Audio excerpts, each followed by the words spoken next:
কাদের বলা হয়? দেশের জন্য যারা ভালো কাজ করে বিখ্যাত হয়েছে এবং যাদের জন্ম ও মৃত্যুর দিনে আমরা তাদের স্মরণ করি, সেই সব বিখ্যাত মানুষদের মনীষী বলা হয়। মনীষী কাদের বলি? আমরা মনীষী কাদের বলি? কাদের আমরা মনীষী বলি বল? যারা যারা পড়াশোনা করে বিখ্যাত হয়েছে এবং তাদের জন্মকালে এবং মৃত্যুকালে আমরা পতাকা তুলে স্মরণ করি, তাদের আমরা মনীষী বলি। এবার মুস্কান বল, মনীষী কাদের বলা হয়? যেসব মানুষ বিখ্যাত তাদের জন্ম মৃত্যুর দিনে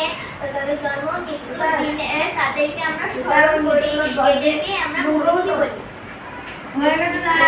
তারপর বল, বিশ্ব কবি কাকে বলা হয়? ঋষভ বল। তারপর দেশের স্বাধীনতার জন্য লড়াই করেছেন এমন কয়েকজন মনীষীর নাম বল। নুসরাত বল। দেশের জন্য মানে দেশের স্বাধীনতার জন্য লড়াই করেছেন এমন কয়েকজন মনীষীর নাম।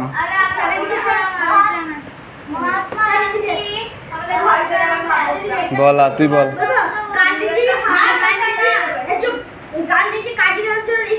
তুই বল দুটো। নেতাজি সুভাষচন্দ্র বসু, মহাত্মা গান্ধী। বললো তো মহাত্মা গান্ধী। বল বল বল। তারপর হচ্ছে বাঘা যতীন, আর হচ্ছে ভগৎ সিং, আর একটা প্রীতিলতা, ক্ষুদিরাম বসু, আর মাতঙ্গিনী হাজরা। আর বল দাবি। সূর্য সেন, আর প্রফুল্ল চাকি, আর বিনয় বাদল দীনেশ, আর কল্পনা দত্ত, মাতঙ্গিনী হাজরা। ঠিক আছে নে। কাদের জন্মদিনে আমরা জাতীয় পতাকা তুলে শ্রদ্ধা জানাই?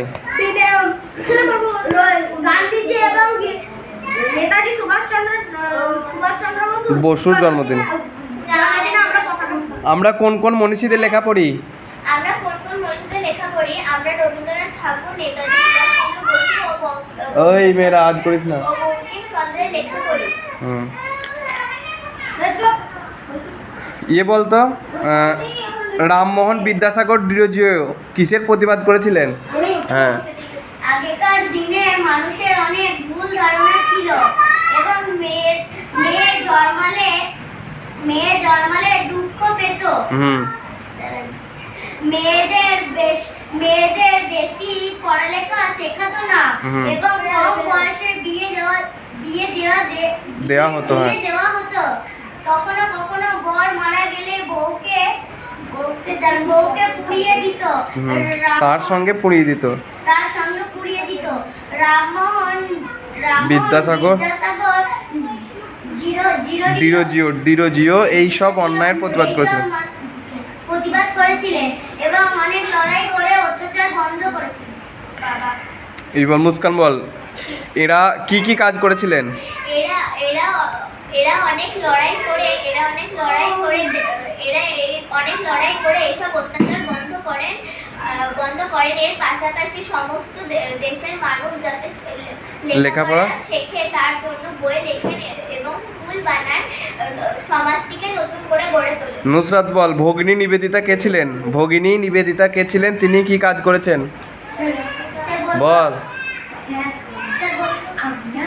মুস্কান বল।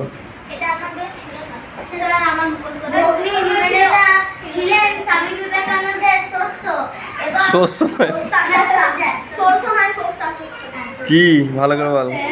শিষ্য শস্য হচ্ছে যেটা আমরা খাই সেটা। হ্যাঁ, শিষ্যা মানে মহিলা বলে একে শিষ্যা বলছে। ঠিক আছে, শিষ্য আর হচ্ছে মহিলা শিষ্যা। বল। তিনি নিজে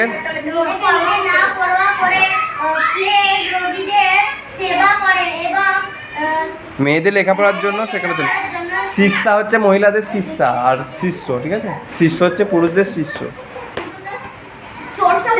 স্বামী বিবেকানন্দ কি বলতেন বল? স্বামী বিবেকানন্দ কি বলতেন?